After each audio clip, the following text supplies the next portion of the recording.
मंच पे आसीन हमारे संयोजक हरिओराव जी, हमारे विभागाध्यक्ष डॉक्टर उमेश नंद तिवारी जी, हमारी सहयोगी मेरी एस सोरेन, मनय मुंडा जी, फिर राजकुमार जी, प्रेम जी और हमारे शोधार्थी, सभी को जोहार।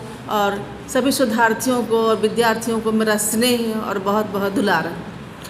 तो आज हम बाबूजी को श्रद्धांजलि अर्पित करने के लिए यहाँ आए हैं। ऐसे तो मालूम ही है उनके बारे में कि वो बहुत सरल, सीधे और निश्चल प्रवृत्ति के आदमी थे। वो कभी लंबा लंबा सेंटेंस नहीं बोलते थे, हमेशा शॉर्टकट छोटे छोटे वाक्य बोलते थे ताकि सभी को समझ में आ जाए। चाहे वो कितना भी कठिन बात हो, खराब बात हो, सभी को बड़े ही स्नेह से, सुंदर से वो प्रेजेंट करते थे, बोलते थे। बाबूजी को यहाँ की मातृभाषा और मातृभूमि के प्रेम ने उनका इस स्वरूप को खड़ा किया। वे एक पारस पत्थर की तरह थे। वो जिस दिशा में गए, जिधर भी गए, जो लोग भी उनके साथ रहे, सो कुछ न कुछ बन गए। हम भी उनके विद्यार्थी थे। बहुत विद्यार्थियों को उन्होंने पढ़ाया और सभी अपने अपने गंतव्य पर हैं। हम सभी उन्हीं की देन हैं। वो नहीं होते तो पता नहीं क्या होता, क्या बनते।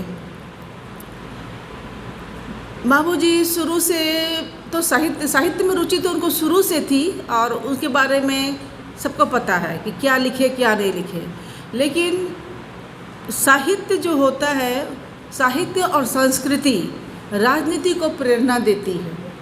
झारखंड की स्थिति पहले बहुत ही खराब थी। आज़ादी के 2000 से पहले हमको लगता है हम लोग छोटे छोटे थे, 70-72 की बात है।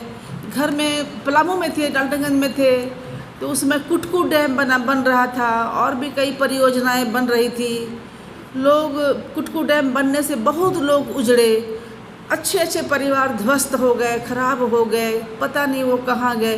तो कुछ बाबूजी भी उस समय राजनीति में थे। वहाँ के नेता लोग थे या फिर एसपी थे, डीसी थे, जो भी वहाँ के बड़े लोग, गण्यमान्य लोग थे, सामाजिक लोग थे, उनके साथ मिलकर वो बैठ के हमेशा एक सभा होती थी और उसमें पलामू के जितनी भी समस्याएं होती थी वो सब सामने आते थे और उन पर बहुत विचार विमर्श किया जाता था। कुटकू डैम बन रहा था। बूढ़े 2 लोग हम लोगों के घर में बरसात के दिन में आए और गंदे कपड़े पहने हुए थे। उनकी आंखें चिंता से लाल हो गई थी, बहुत चिंतित थे क्योंकि उनका घर डूब रहा था, उनकी ज़मीन जगह सब डूब जा रहे थे। वे दोनों बाबूजी को हाथ जोड़कर बोल रहे थे कि हमको सर बचा लीजिए, बचा लीजिए। वो दृश्य आँख से भूलता नहीं, याद है वो चीज़ हमको। तो झारखंड में इतना पहले तो बहुत गरीबी थी, सचमुच में बहुत गरीबी थी, अभी भी गरीबी है। लेकिन इसी गरीबी से उत्पीड़न को देख के, दर्द को देखकर उनका हृदय द्रवित हुआ और फिर वो झारखंड आंदोलन में आए। डाल्टनगंज में जो भी राजनीतिक परिवेश बनाया गया, उसमें बाबूजी भी एक थे। बाबूजी के सहयोगी थे रामेश्वरम जी, उनका प्रेस चलता था। नामधारी जी थे, रामेश्वरम जी थे और बहुत सारे लोग थे। हलधर प्रेस के कुछ लोग थे, बहुत छोटे छोटे थे, उतना याद नहीं आता है। लेकिन वहाँ भी पूरा राजनीतिक पृष्ठभूमि बना कर ही आए। वहाँ से जय झारखंड पत्रिका निकालते थे ताकि लोगों में राजनीति के प्रति जागरूकता बढ़े। उसके बाद रांची आए, तो रांची तो शुरू से ही सेंसिटिव रहा। कोई भी घटना घटती है लोग तुरंत सजग हो जाते हैं। तो जहाँ रांची में भी आज़ादी के बाद से तो इतने कल कारखाने बने, डैम बने, उत्पीड़न हो रहा था, पलायन हो रहा था, बेरोजगारी, विस्थापन, अस्मिता का चिन्ह, इतना ही नहीं भाषा, साहित्य, संस्कृति, सारी चीज़ों पर प्रश्न चिन्ह। तो इन सबों के लिए उन्होंने आंदोलन किया और हमें ऐसा लगता है कि वो जिस क्षेत्र में अपने को तन मन धन से डुबोए उसमें वो सफल रहे।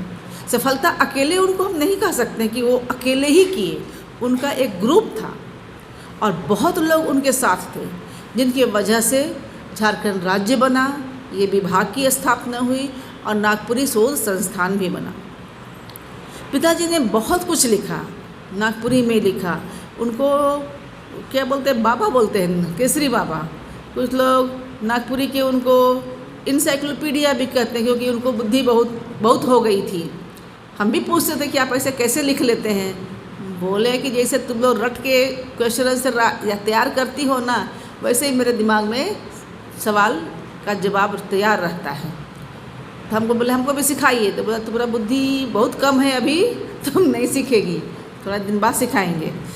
उसके बाद देखिए, ठीक है, साहित्य में उन्होंने बहुत काम किया। नागपुरी साहित्य, लोग कहते हैं कि उनका जन्म नागपुरी भाषा साहित्य के लिए ही हुआ।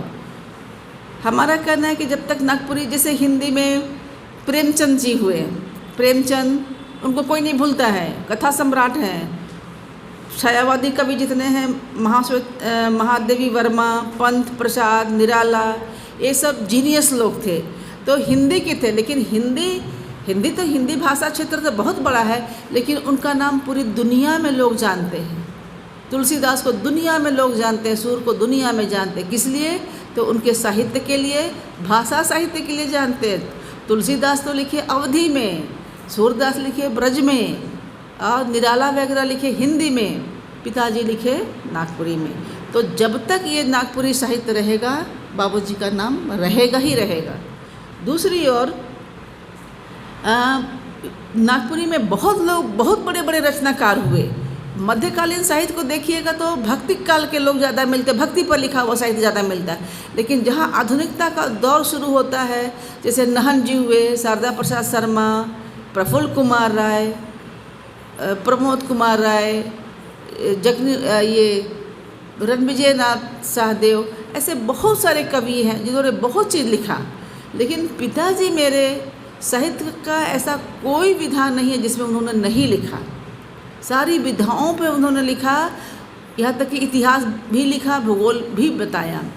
तो इनका नाम, मतलब इन मैंने जो लिखे, ऐसा नहीं कि शारदा बाबू कम लिखे, बहुत लिखे, लेकिन पिताजी का जो काम है इन लोगों से भी ज़्यादा है। ज़्यादा इस माने में है कि उन लोगों ने सिर्फ साहित्य की कुछ विधाओं को लिखा और एक से एक लिखा, लेकिन इन्होंने, पिताजी ने साहित्य की विधाओं के साथ साथ इतिहास, भूगोल, जाति विज्ञान भी लिखा, आलोचना भी की, समीक्षा भी की, पत्रकारिता भी किया उन्होंने। अब हमारा ये कहना है कि जैसे इनकी तुलना बहुत सारे लोग हिंदी साहित्य के रामचंद्र शुक्ल से करते हैं। रामचंद्र शुक्ल हिंदी साहित्य के इतिहास लिखे हैं, फिर साहित्य सिद्धांत भी लिखे हैं, उनकी कविता भी है, कहानी भी है, विविध साहित्य लिखे। उनसे, रामविलास शर्मा से और इसी तरह से अन्य लोगों से करके इनको तुलना किया गया है। तो हमारा कहना है कि जो आदमी इतना कुछ लिखे, उसके लिए बहुत अवार्ड इनको मिला, बहुत कुछ लिखा, लेकिन कमी खलती है एक ही चीज़ के लिए कि इनको भी एक राष्ट्रीय और अंतर्राष्ट्रीय सम्मान मिलना चाहिए। जो जैसे नागपुरी के अन्य लोगों को पद्मश्री मिलना, इनको भी मिलना चाहिए। तो हम इसी उम्मीद के साथ अपनी वाणी को विराम देते हैं।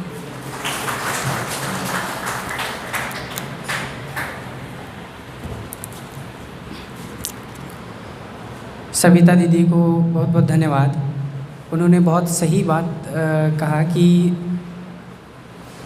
डॉक्टर बीपी केसरी नागपुरी के प्रति जितना समर्पित रहे, उनका कार्य जितना, कार्यों की जितनी लंबी सूची है, उस मानी में उन्हें राष्ट्रीय पुरस्कार तो मिलना ही चाहिए बिल्कुल, और हमें इसके लिए एकजुट होकर इस पर विचार विमर्श करना चाहिए।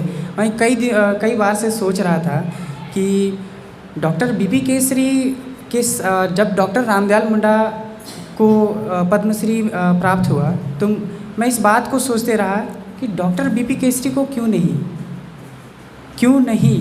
तो खैर इस प्रश्न पर हम विचार करेंगे कि क्यों नहीं, क्या कमियां हैं, क्या ऐसी बातें हैं जो छूट रही हैं जिसके कारण डॉक्टर बीपी केसरी को राष्ट्रीय सम्मान नहीं प्राप्त हुआ। लेकिन मैं जब उस टाइम मैंने जब पेपर में पढ़ा कि उनका जो पार्थिव शरीर था तो उन्हें राष्ट्र ध्वज के साथ शोभा यात्रा में ले जाया गया था, राष्ट्र ध्वज के साथ। क्या मैं सही हूँ?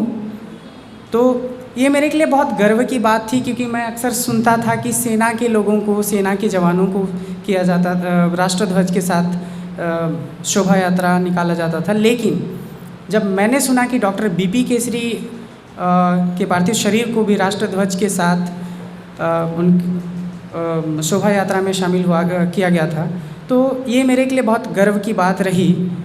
लेकिन राष्ट्र ध्वज बहुत ज़रूरी था, लेकिन राष्ट्र सम्मान कहाँ है?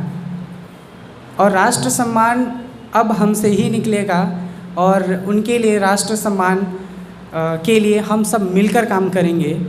तो आइए सब मिलकर इसी बात से कि डॉक्टर बीपी केसरी भी कहीं स्मृति में ही ना रहें, वे हर जगह रहें, हम सबों के बीच रहें।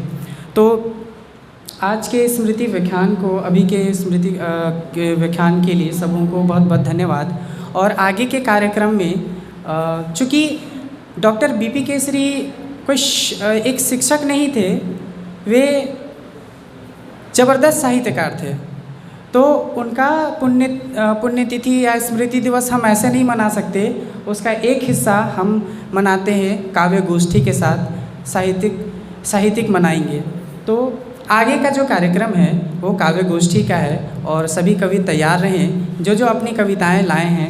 बहुत सारे कवि जो हैं वो डॉक्टर बीपी केसरी, मैंने आग्रह किया था कि उनकी भी लिखी कविताएं हैं, अगर उनका कोई पाठ करना चाहें तो बिल्कुल स्वागत है। खैर बहुत लोगों ने तैयार किया है और बहुत लोगों ने अलग विषय पर तैयार किए हैं।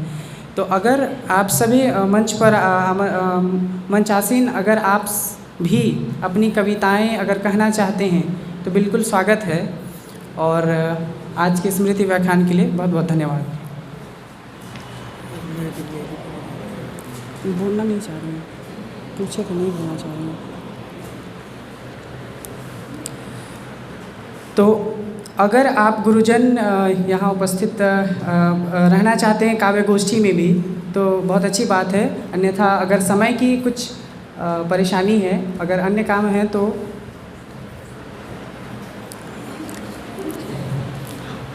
ये होता है। अब चूँकि बरगद के छाँव के नीचे हम विद्यार्थी रहकर ही अब कविता पाठ करेंगे, तो